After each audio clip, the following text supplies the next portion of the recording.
अब चलते हैं दूसरे मॉड्यूल की जानिब, जो है इन्फेक्शन कंट्रोल।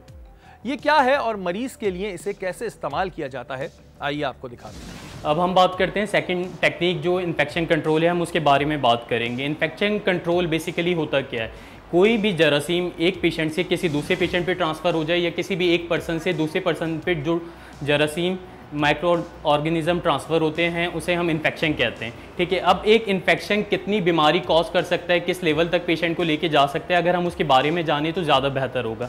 इन सब चीज़ों से बचाने के लिए हम अपने पेशेंट्स को एंटीसेप्टिक टेक्निक का यूज़ करते हैं जो पेशेंट को इन्फेक्शन से बचाने में बहुत हेल्प आउट करती है। तो यहाँ मेरे पास कुछ सामान मौजूद है जिसमें एज अ केयर गिवर हम अपने स्टूडेंट को यही सिखाते हैं कि आप किस तरह की टेक्निक्स यूज़ करेंगे जिससे आप पेशेंट को बचा सकते हैं।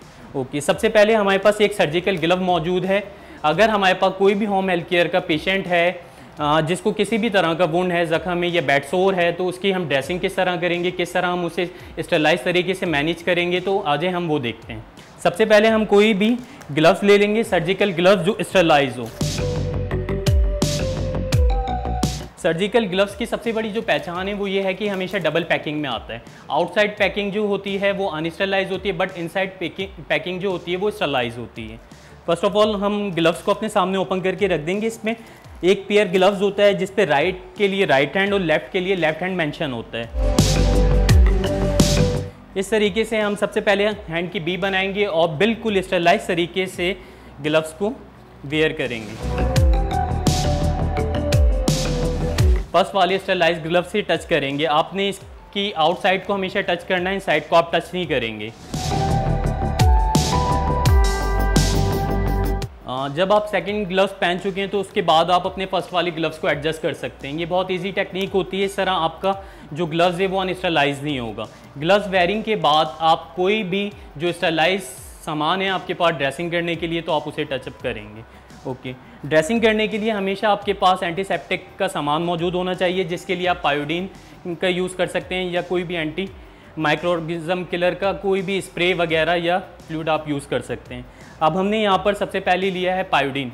पायोडीन का यूज़ हमेशा किसी भी बाउल में जब भी आपने ड्रेसिंग करनी है, स्टरलाइज तरीके से करनी है, तो आपके साथ कोई ना कोई एक सेकंड पर्सन होना चाहिए। अभी मैंने स्टरलाइज ग्लव्स पहनने के बाद इस अनस्टरलाइज चीज़ को टचअप कर लिया, तो इससे क्या होता है कि ये मेरे ग्लव्स अब अनस्टरलाइज हो गए।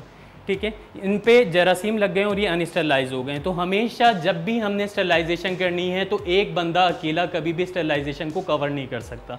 तो हमेशा स्टरलाइजेशन के लिए हमें 2 लोगों की ज़रूरत होती है। अभी मेरे साथ मौजूद हैं एक पेशेंट और एक मेरे असिस्टेंट। अभी हम बिल्कुल हाइजेनिक तरीके से ड्रेसिंग किस तरह करते हैं हम वो करके आपको दिखाते हैं। ओके, सबसे पहले हमारे पास एक पेशेंट है। पेशेंट आप हाथ आगे करें अपने। ओके, इनके हाथ पर एक ज़ख्म है जिसकी हमने बिल्कुल स्टरलाइज तरीके से ड्रेसिंग करनी है। ओके, फर्स्ट ऑफ ऑल आप इन चीज़ों पे ध्यान दें कि ड्रेसिंग करने के लिए किन चीज़ों को बहुत ज़्यादा नोटिस किया जाता है।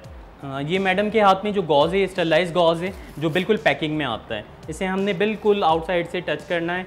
ओके, इसके बाद आप मुझे हेल्प के लिए थोड़ा सा क्लीनिंग के लिए पायोडीन देंगी।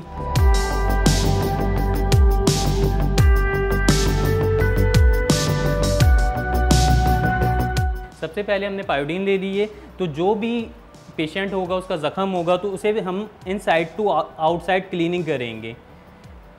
क्लॉकवाइज, हमने एंटी क्लॉकवाइज नहीं जाना, हमने क्लॉकवाइज जाना है। इससे क्या होगा कि जो पेशेंट के ज़ख्म के इर्द गिर्द जरासीम होंगे तो वो आउटसाइड पे आउट होते जाएंगे। ये बहुत ज़्यादा एंटीसेप्टिक टेक्निक है जो इंटरनेशनली WHO की तरफ से रिकग्नाइज्ड है। इसके बाद हम इस गॉज़ को डिस्कार्ड कर देंगे। डिस्कार्ड करने के बाद हम एक सेकंड गॉज़ लेंगे। प्लीज़ मुझे सेकंड गॉज़ दें। ओके, सेकंड गॉज़ को आपने उसी तरह लेके पेशेंट के ज़ख्म पे बिल्कुल स्टरलाइज तरीके से प्लेसमेंट करनी है। इस तरह करके आप पेशेंट का जो भी वुंड है उसे आप कवर अप कर देंगे। अब हम इसकी करेंगे ड्रेसिंग, रोल आउट करेंगे। मुझे क्रैप बैंडेज दीजिए प्लीज़। इस तरीके से हम पेशेंट की बिल्कुल स्टरलाइज तरीके से एंटी क्लॉकवाइज क्रैप बैंडेज का यूज़ करते हुए हम पेशेंट की ड्रेसिंग करेंगे। ड्रेसिंग का प्रेशर हमेशा पेशेंट के ज़ख्म के हिसाब से रखना है। अगर ऐसा पेशेंट है जिसके हाथ में कट लगा हुआ है तो उसके हिसाब से हम प्रेशर बैंडेज करेंगे, और अगर नॉर्मल वुंड है तो उसके हिसाब से हम लाइट ड्रेसिंग करेंगे। तो आप आपने देखा कि किस तरह हमने स्टरलाइज तरीके को यूज़ करते हुए पेशेंट की ड्रेसिंग की है। इन्हीं सब चीज़ों का ख्याल रखते हुए आप जब भी हमारे होम हेल्थ केयर वर्कर्स होते हैं तो हम उन्हें यही सिखाते हैं कि आपने एंटीसेप्टिक टेक्निक्स का यूज़ करना है, जिससे जो जरासीम होते हैं वो एक पेशेंट से दूसरे पेशेंट पे स्प्रेड नहीं होंगे और जो पेशेंट का वुंड होगा वो बहुत जल्दी हीलिंग करेगा।